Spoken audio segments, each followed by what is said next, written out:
This week on the podcast, I'm bringing you an interview I did on year-end tax planning tips with Sean Mullaney. He's the FI tax guy, fitaxguy.com. Here's today's interview segment with Sean, where we talk about Roth conversions.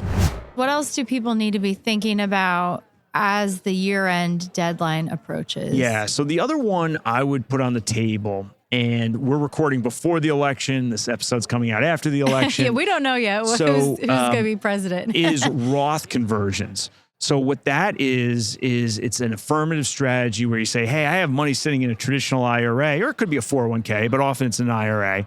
I'm going to affirmatively move that from the traditional IRA to a Roth IRA, and I'm going to affirmatively pay tax on that amount.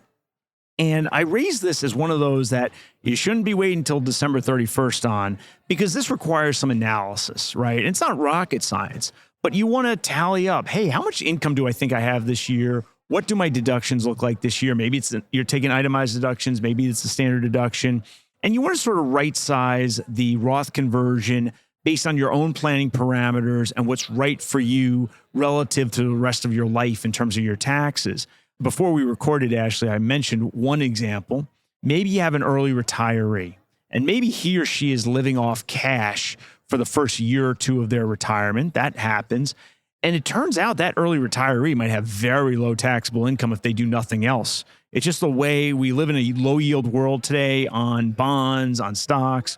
So it could be that you have an early retiree with very low taxable income so low that it's below the standard deduction. And that could be a married couple. Maybe they're looking and they're estimating they're going to have $15,000 of taxable income. Well, for 2024, the standard deduction for them is $29,200. Well, I would be telling that couple, look, I'm not giving advice to the listener here, but I'd be telling that couple, you ought to be thinking about a $14,000 Roth conversion at, if nothing else, right? Maybe more too, could be more based on their own circumstances.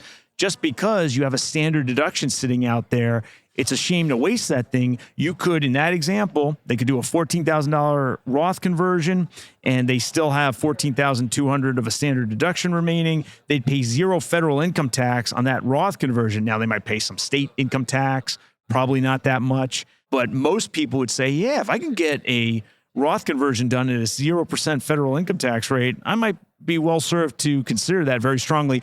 But that's not the sort of thing to wake up on December 30th and do. I mean, potentially you could, but I would be looking at that sooner rather than later.